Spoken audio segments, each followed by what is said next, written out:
All right, so again, you should be on the journal entry in your little foldable that says special products at the bottom. That's the flap that we're using.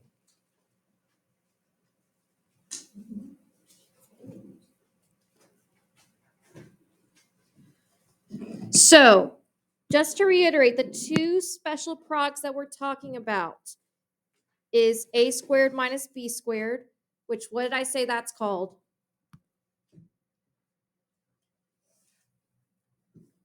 What does that look like that we just did with our algebra tiles? A squared minus b squared.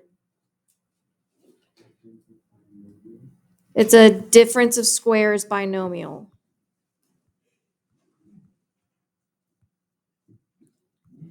What about this one? A squared plus or minus 2ab plus b squared. What was the other type that we dealt with?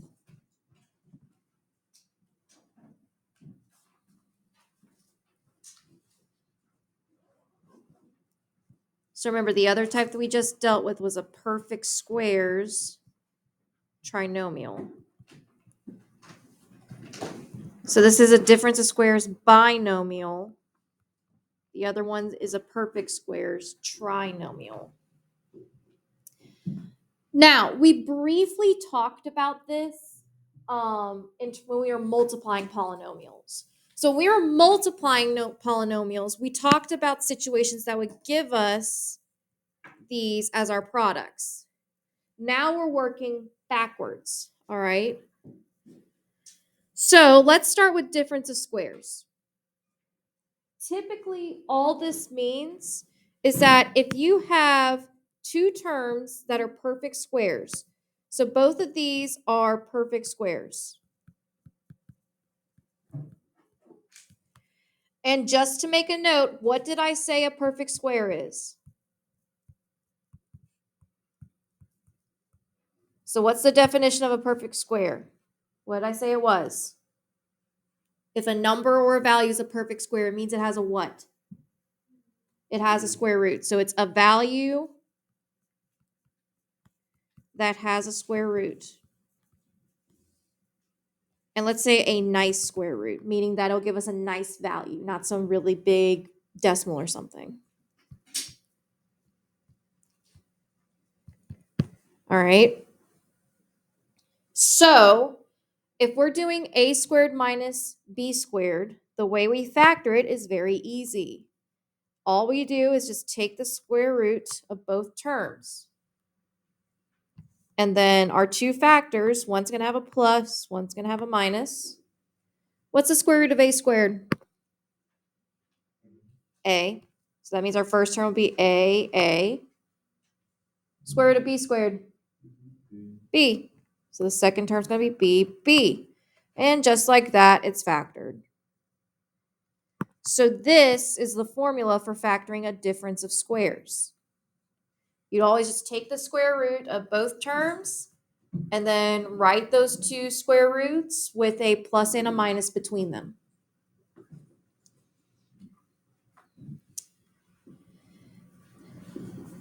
Now, just off to the side, possibly, well, hold on. Go down to where it says summary. Before we get any further, I want to list some numbers that are perfect squares that you will possibly see. So these are perfect square numbers. So write these down. 1, 4, 9, 25, 36, 49,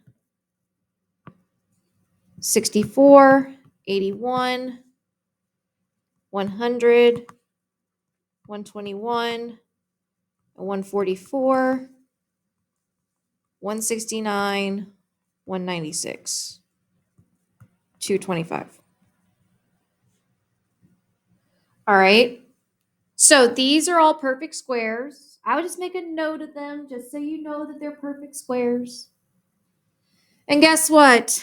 The square roots of these in order, the square roots in order is 1 through 15. So square root of 1 is 1, square root of 4 is 4, square root of 9 is 3. And square root of 4 is 2.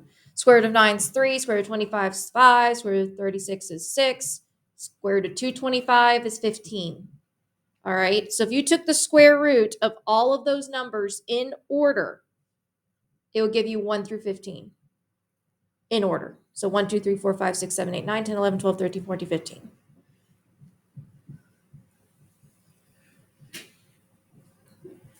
So the more you do it, the more you'll start recognizing it, but it is a good thing to think about. All right. Also, let me ask you guys this. Is x to the fourth a perfect square? Yes or no?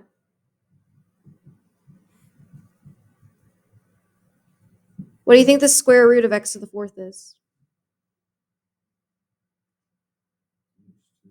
X squared. Because x squared times x squared by exponent rules, you add the two exponents, it gives you x to the fourth. What about x to the sixth? Is that a perfect square? What is it? X cubed. X to the eighth is x to the fourth. Do you guys notice what the pattern is here for the exponents? How do I get from 4 to 2? No. If I'm going from 4 to 2, if I didn't want to subtract, if I want to use multiplication or division, I do what? Divide by 2. How do I get from 6 to 3 if I'm dividing? Divide by 2 to get from 6 to 3. 8 to 4, how do I get there? By dividing. Divide by 2. So if you have an even exponent, even exponents are perfect squares. And their square root is just that exponent divided by 2. All right, so if you have an even number as an exponent, it's automatically a perfect square, and the square root is just that number divided by 2. All right? That's only if you have a variable, okay? You still need to know the perfect squares numerically. So I would make a note of that because you'll probably see that. So let's do some examples. If I wanted to factor number 13, first off, let's ask ourselves this. For number 13, are those two terms perfect squares? Yes or no?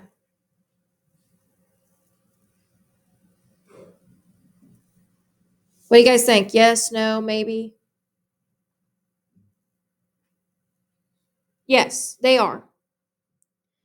So, if we want to find our a and b values, all right, we take the square root of both terms. What's the square root of 9x squared?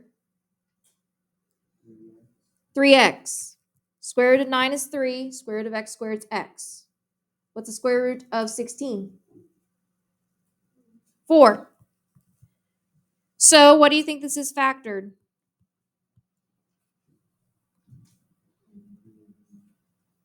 So 3x what?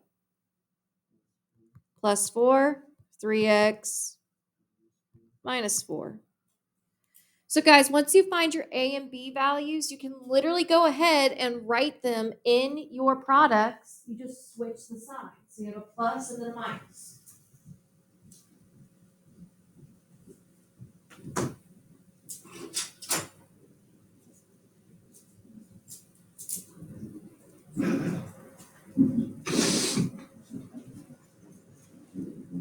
Like the baskets or the full?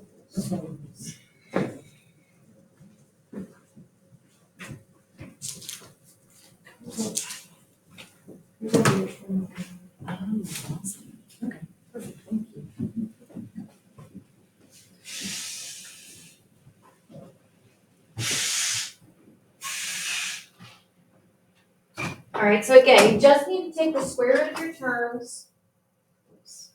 You just need to take the square root of your terms and then use that to get your two factors. All right, what about the second one? So 14. First off, you got to ask yourself, are both those terms perfect squares? Meaning if you took a square root of them, you'll get a nice number or value. What do you think? No. You sure? We're looking at 15. 14. 14. Yeah, they would be. All right. Because if we took the square root of both terms, our a value comes from 25n squared. What's the square root of 25n squared? 5 what? 5n. So when you're taking a square root of two terms, if they're both square roots, you just basically take the square root of both and combine them. So square root of 25 is 5. Square root of n squared is n squared, thus 5n. What's the square root of 81? 9. So if those are my two numbers, what are my two factors? 5n plus 9 and 5n minus 9. Good. Now, for example 15, it's a little bit different.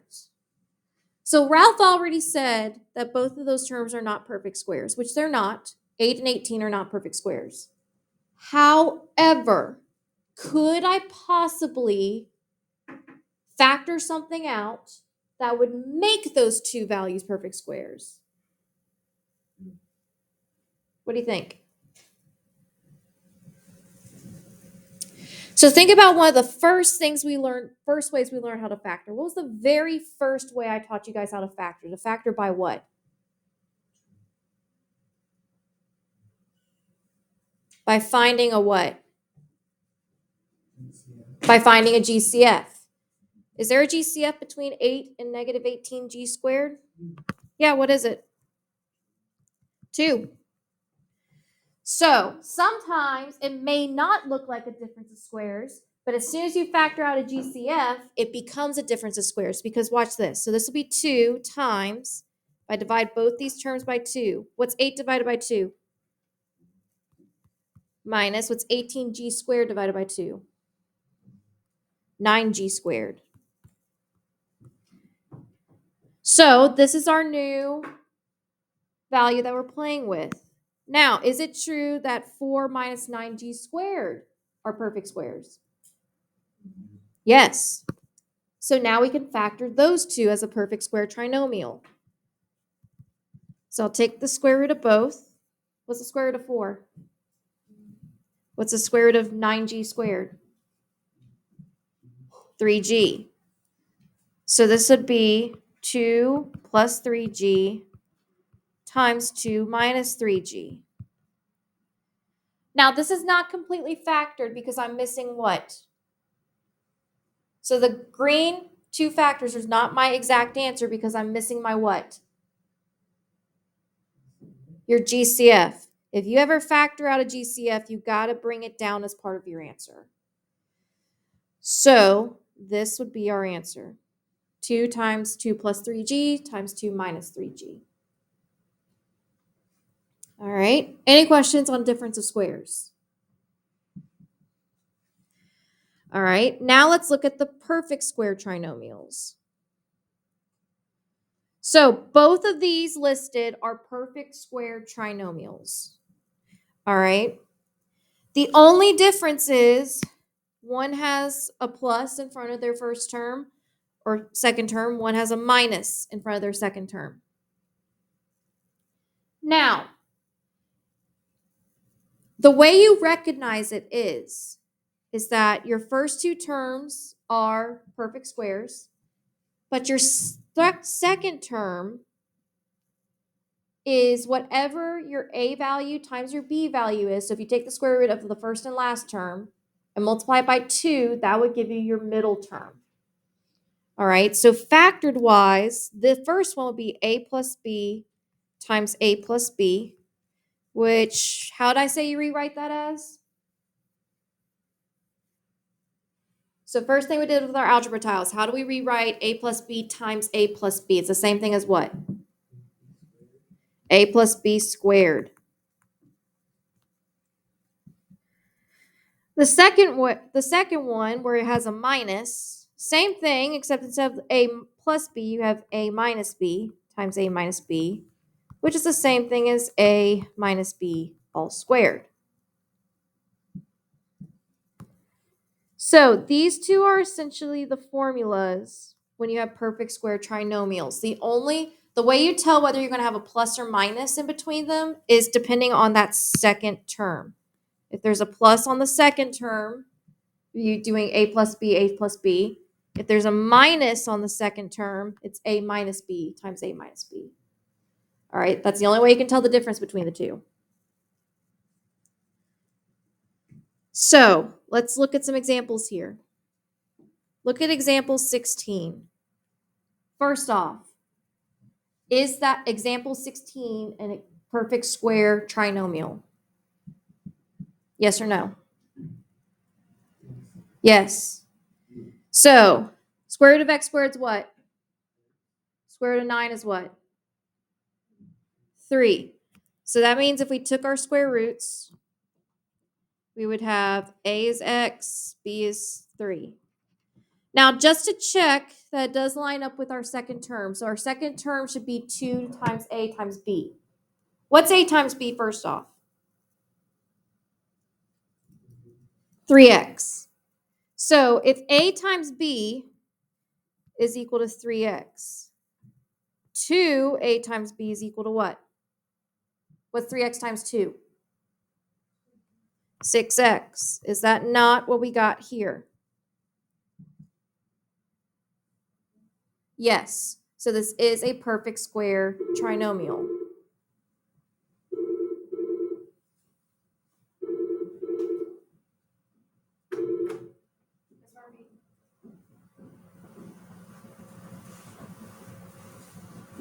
$7.5.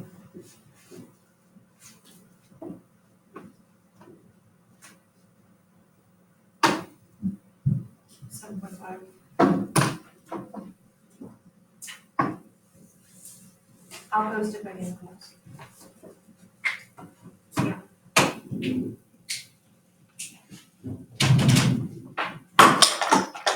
So we already got our a and b values. So now we just need to write it in the form. So this would be x plus 3 times x plus 3. Or what's the other way? X plus 3 squared.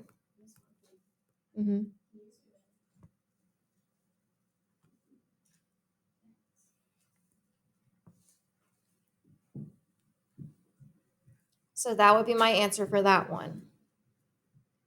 Now, if you wrote it on a test as x plus 3 times x plus 3, like if it was like a short answer, I would totally take that. But just note that if you had it as a multiple choice, they may write it as this.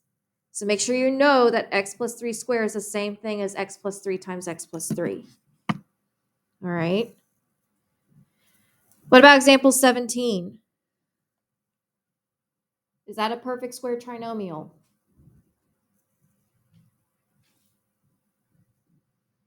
So first off, are the first and last term perfect squares?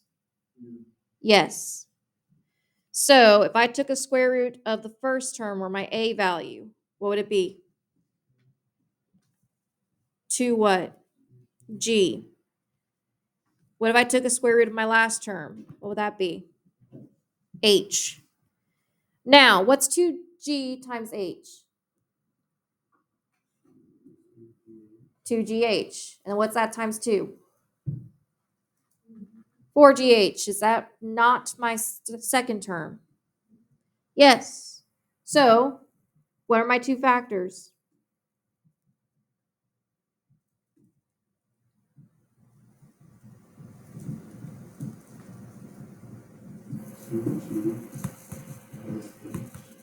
Times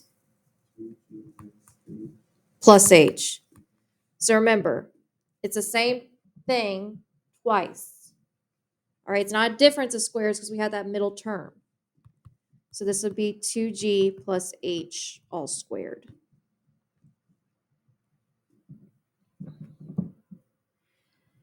Now, 18 and 19 are the same as 17 and 16, except they have what instead of a plus? They're going to have a minus in between them. all right, because that second term is negative. So they're still both perfect square trinomials. So my A and B, what's my A value going to be? Right, it'll be x, because I'll take the square root of x squared. What's my B value? 5. So what are my two factors?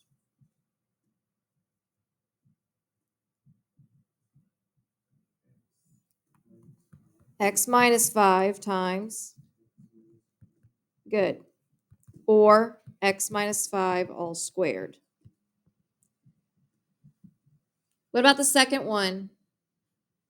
So it's also a perfect square trinomial. What's n squared, or square root of n squared? N, square root of 36. So are my two factors. Times, or in other words, n minus 6 all squared. So guys, these are very, very easy, but some people still can mess them up. All right. Now, before we finish, one last thing I want to ask you.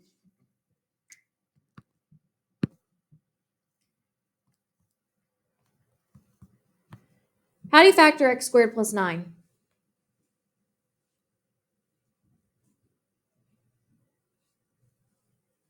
Can I factor x squared plus 9? You sure? So let me ask you guys this. What's the difference between x squared plus 9 and x squared minus 9?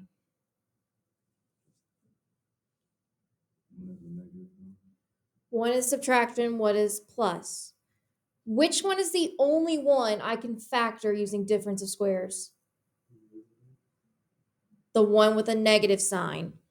The difference between these two is this can be factored as x plus 3, x minus 3. This cannot be factored. It would remain x squared plus 9. So just because you have two perfect squares next to each other, if there's a plus in between them, it's not factorable.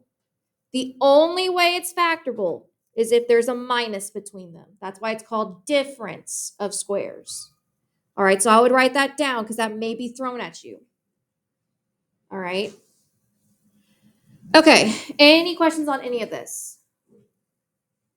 All right, so for the rest of class, you're going to be working on the 7.5 Delta Math. It's very, very short. When you finish, you can work on your packet work, which should be page, it's either 9 or 10. I think it's 9 in your packet. And then if you finish that, you can work on any other makeup Delta Maths, whatever you need to do. All right, so everyone should be taking out their Chromebooks and working on Delta Math.